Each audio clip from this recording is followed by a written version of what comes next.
Hello students, आपके अपने YouTube channel RBSC study point पर हार्दिक स्वागत है। जैसा कि हम कक्षा 12 का मॉडल पेपर हल कर रहे थे और कक्षा 12 का मॉडल पेपर फर्स्ट चल रहा था हमारे पास। हमने जो कक्षा 12 का बोर्ड द्वारा जारी पेपर था उसका हल कर लिया था और हमने मॉडल पेपर फर्स्ट शुरू किया था। उस मॉडल पेपर फर्स्ट में हमने क्या किया, देखो क्वेश्चन नंबर फर्स्ट था जो बहुविकल्पीय प्रश्न थे। इस फर्स्ट प्रश्न के अंदर हमारे पास में 12 छोटे प्रश्न थे। एक एक प्रश्न, एक एक अंक का एक एक प्रश्न था जिसमें 4 विकल्प थे और उनमें से एक सत्य विकल्प हमें देखना था। और इसके बाद प्रश्न नंबर 2 था। इसके अंदर हमारे पास में 6 रिक्त स्थान संबंधी प्रश्न थे, वो भी प्रत्येक एक एक अंक के थे। ये भी हमने कंप्लीट कर लिया। और जो प्रश्न संख्या 3 है, जो प्रश्न संख्या हमारे पास में 3 है, इस प्रश्न संख्या 3 में हमारे पास में 12 अति लघुत्रात्मक प्रश्न थे, यानी 12 छोटे प्रश्न थे। ये भी एक एक अंक के थे, ये भी हमने कंप्लीट कर लिए। और आज हम प्रश्न संख्या 4 से शुरू करेंगे। प्रश्न संख्या 4 से शुरू करेंगे और ये प्रश्न संख्या 4 से लेके और प्रश्न संख्या 16 तक हमारे पास में जो भी प्रश्न होंगे ये प्रत्येक 2 अंक का प्रश्न होगा इनमें से। ये तो था वाहक ए यानी खंड ए के अंदर, ये तो खंड ए में था।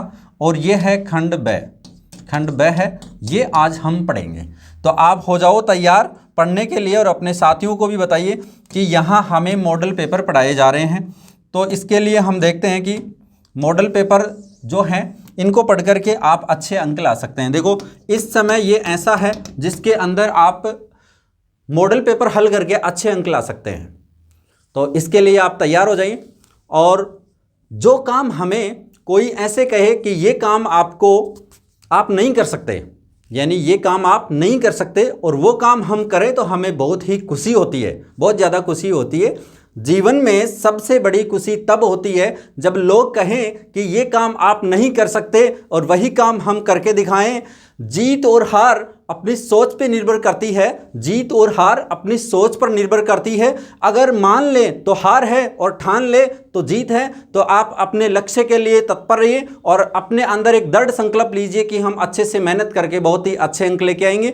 तो इसके लिए आ जाइए और हम प्रश्न देखते हैं यहाँ क्या लिखा है। मान लीजिए कि x बराबर में है 1 2 3 4 5 6 7 8 9, एक हमारे पास में कोई समुच्चय दिया है।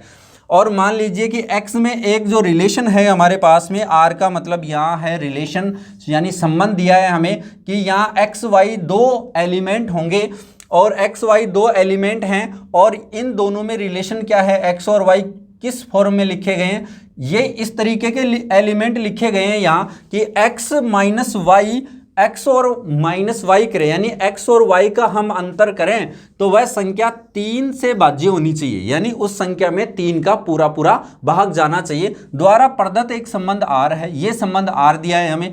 दूसरा संबंध हमें r दिया है कि यहाँ जो x y जो एलिमेंट है वो क्या होंगे, एक्स वाई के अंदर जो भी एलिमेंट होंगे वो सबसेट होंगे 1 4 7 का, यानी ये एक्स वाई सबसेट होगा 1 4 7 का, या फिर ये एक्स वाई सबसेट होगा 2 5 8 का, या फिर एक्स वाई है वो सबसेट होगा 3 6 9 का। द्वारा प्रदत्त एक्स में एक अन्य संबंध R2 है। सिद्ध कीजिए कि R1 बराबर R2 है।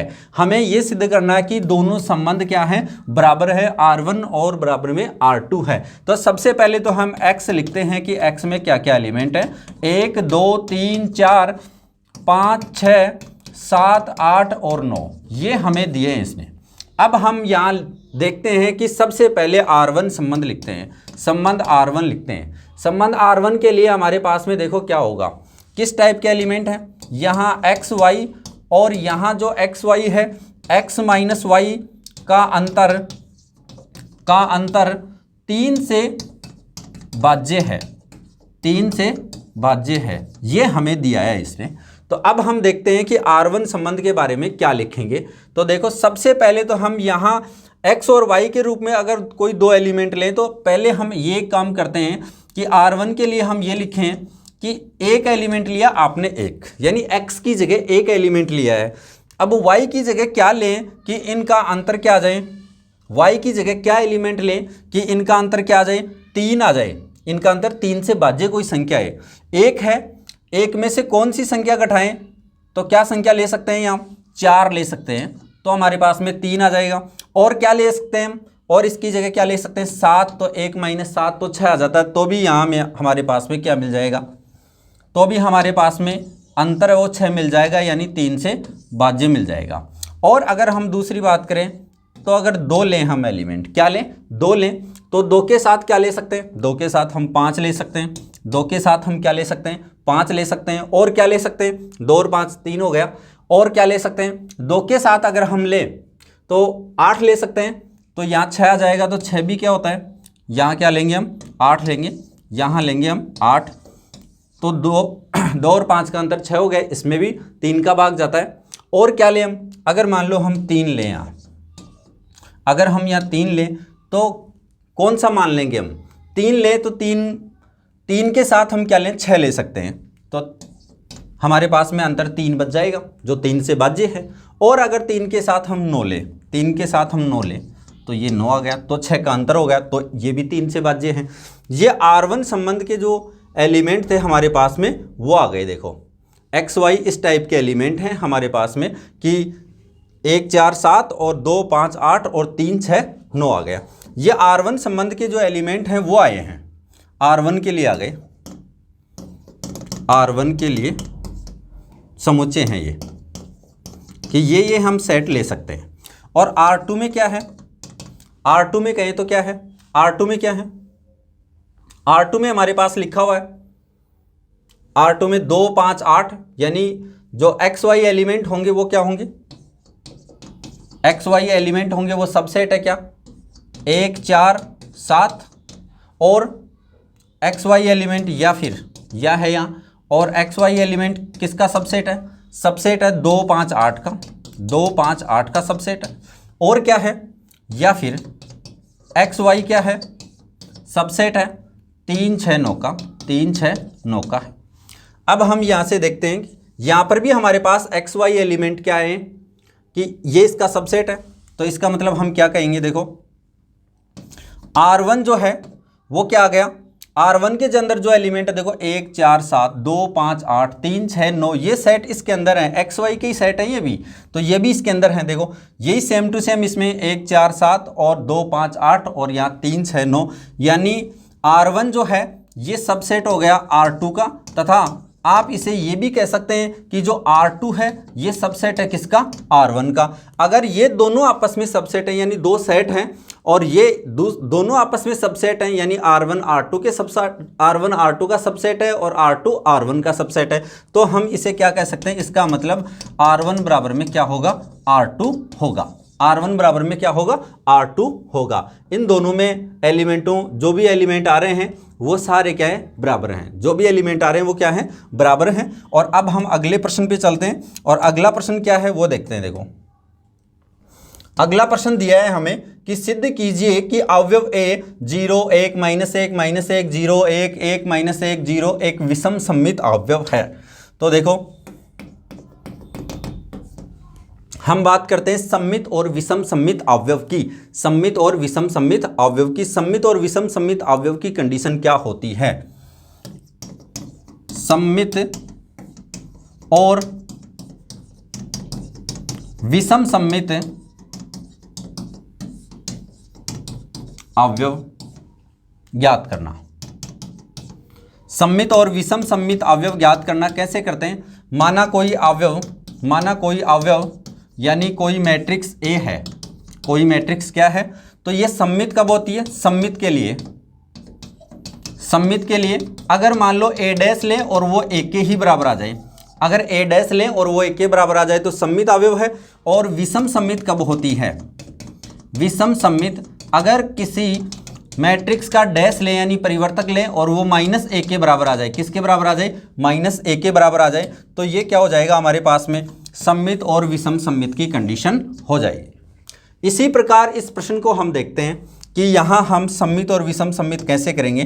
तो यहाँ देखें हम, तो सिद्ध कीजिए कि अवयव A बराबर 1 0, ये कोई भी अवयव दिया है, इसको विषम सममित सिद्ध करना है, तो इसका डैश लें हम और हमारे पास में -A आ जाए, तो हम ये कह देंगे कि ये क्या आ गई, एक विषम सममित अवयव है। तो हमने लिखा है A बराबर में हमारे पास में क्या है, 0 1 -1 0 1 -1 और इसके बाद में -1 0 -1 0 और 1 है, और इसके बाद में 1 -1 और 0 है।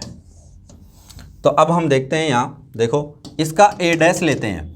a डैश का मतलब इसकी जो भी पंक्तियाँ हैं उनको स्तंभ में बदल देंगे। तो यहाँ क्या आ जाएगा 0 1 -1, और यहाँ क्या आ जाएगा माइनस का 1 0 और 1, और ये आ जाएगा तो 1 -1 और ये 0 आ गया। अगर हम इसमें से माइनस कॉमन लें तो क्या आएगा, देखो a डैश बराबर में इसमें से देखो माइनस तो बाहर ले लिया हमने, तो सभी एलिमेंट से हमें माइनस बाहर लेना पड़ेगा, तो ये तो 0 का 0 ही रहेगा। यहाँ से माइनस बाहर आ गया तो प्लस का 1 हो गया। और यहाँ देखते हैं इसके साथ माइनस था ही नहीं, तो माइनस बाहर ले लिया, तो इसका मतलब एक माइनस यहाँ और छोड़ना पड़ेगा हमें, तो माइनस का 1 हो गया। और यहाँ से भी हम माइनस बाहर ले लिए तो -1 करना पड़ेगा, यहाँ 0, और यहाँ से माइनस ले लिया, यहाँ माइनस था तो यहाँ प्लस का हो गया, और जहाँ माइनस है वहाँ से माइनस ले लेते हैं तो ये तो प्लस का हो गया, और जहाँ नहीं है वहाँ हम लगा देते हैं, ये आ गया। और ये देखते हैं हम ये किसका मान है, ये ऊपर देखो ये 1 का मान है, ये किसका मान है 1 का मान है, तो a dash is equal to क्या आ गया माइनस का a आ गया। इसका मतलब आता है अवयव a एक विषम सममित अवयव है, एक विषम सममित अवयव है, एक विषम सममित अवयव है। तो मैं आशा करता हूँ कि ये प्रश्न आपको बहुत ही अच्छे से समझ में आया होगा। सममित और विषम सममित की कंडीशन भी आपको बहुत अच्छे से समझ में आई होंगी। और अब अपन चलते हैं अगले प्रश्न पे, और जो अगला प्रश्न होगा वो क्या होगा देखते हैं। अगला जो प्रश्न है हमारे पास में वो है, ये दिया हुआ है हमें, सिद्ध कीजिए कि एक सारणिक दी है और a - b b - a और c - a है। ये हमें सिद्ध करना है कि इसके बराबर ये आएगा। इसको सिद्ध करने के लिए सबसे पहले हम क्या करेंगे कि यहाँ इसके अंदर हम संक्रियाएं लगाएंगे। क्या लगाएंगे, संक्रिया लगाएंगे। ये देखो 1 1 1 है। अगर हम एक काम करते हैं कि यहाँ पर भी 0 बना ले और यहाँ पर भी 0 बना ले, तो इस C1 के कॉरस्पॉन्डिंग हम इसका एक्सटेंशन कर सकते हैं, प्रसार कर सकते हैं और ये मान ज्ञात कर सकते हैं। तो सबसे पहले हम क्या करते हैं, R1 में ऑपरेशन लगाते हैं। तो R1 में ऑपरेशन लगाएंगे तो क्या लिखेंगे, पहले तो इसको लिख लेते हैं 1 1 और ये 1 है A, और फिर ये क्या है, यहाँ B है, यहाँ B है और यहाँ C है, A B C है यहाँ ना। तो यहाँ हम क्या लिखेंगे A और ये B, और ये लिख देंगे हम C, और यहाँ है A² और ये है B² और ये हमारे पास में C² है।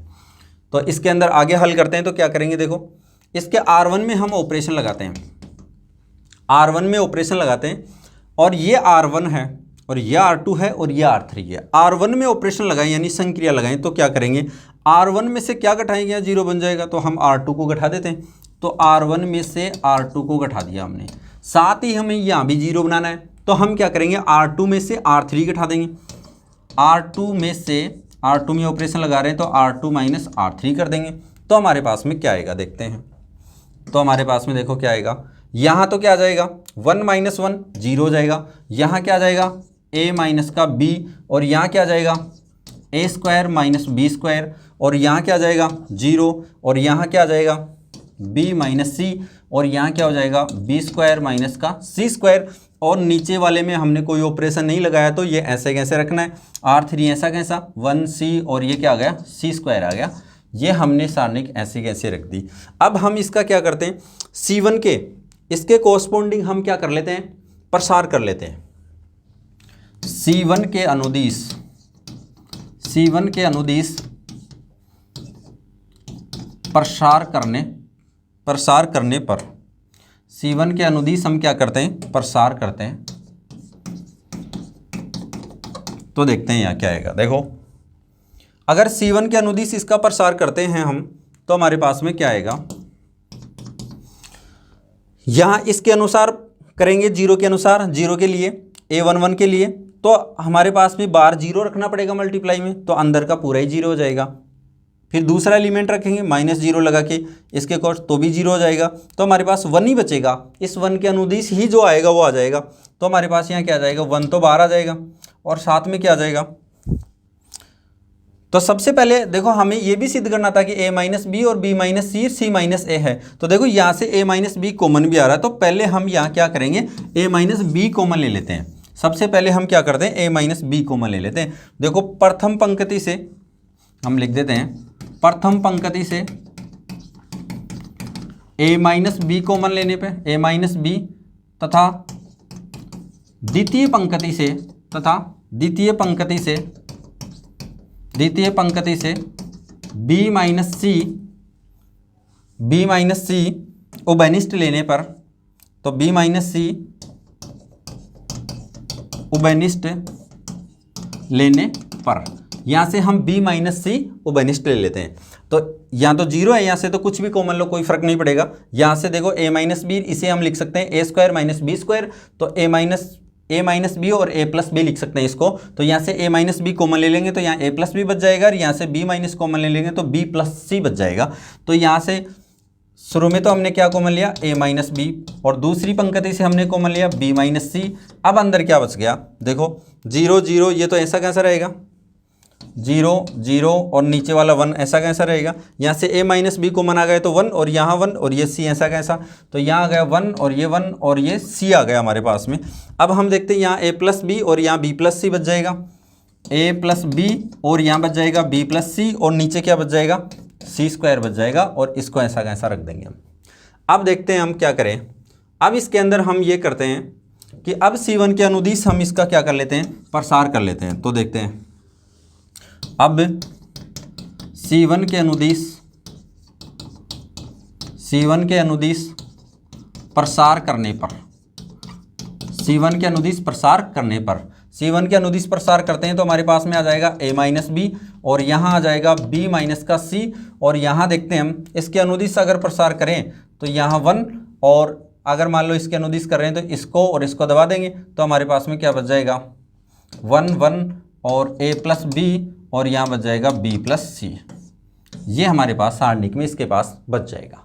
तो अब इसे और हल करते हैं तो a माइनस बी, और ये क्या आ गया b माइनस सी, और यहाँ देखते हैं हमारे पास में क्या आएगा, b प्लस का c और माइनस का चिन्ह, और ये आ जाएगा a प्लस का b आ जाएगा। यानी इसको 1 से और इसको 1 से दोनों को मल्टीप्लाई करके आपस में क्रॉस करके, और ये हमने ज्ञात कर लिया। अब देखते हैं a माइनस बी, और यहाँ है b माइनस सी, और यहाँ देखो b प्लस सी है और ये माइनस का चिन्ह, तो ये कैंसिल हो जाएगा b, क्योंकि ये माइनस यहाँ जाएगा तो यहाँ माइनस का a, माइनस चिन्ह यहाँ जाएगा तो माइनस का a और माइनस का b, यहाँ प्लस का b था तो यहाँ क्या बच जाएगा, c माइनस का a बच जाएगा। क्या बच जाएगा, c माइनस का a बच जाएगा। तो हमारे पास में जो आया वो ये आया, a minus B, b minus सी, c माइनस a। अब हम चेक करते हैं कि हमें क्या सिद्ध करना था। देखो a minus B, b minus C और c माइनस a, तो इसका मतलब c माइनस a, यानी ये हमारे पास में जो रिजल्ट प्रूफ करना था हैंस प्रूव हो गया, हमने सिद्ध कर दिया है। तो मैं आशा करता हूँ कि ये प्रश्न भी आपको बहुत ही अच्छे से समझ में आया होगा।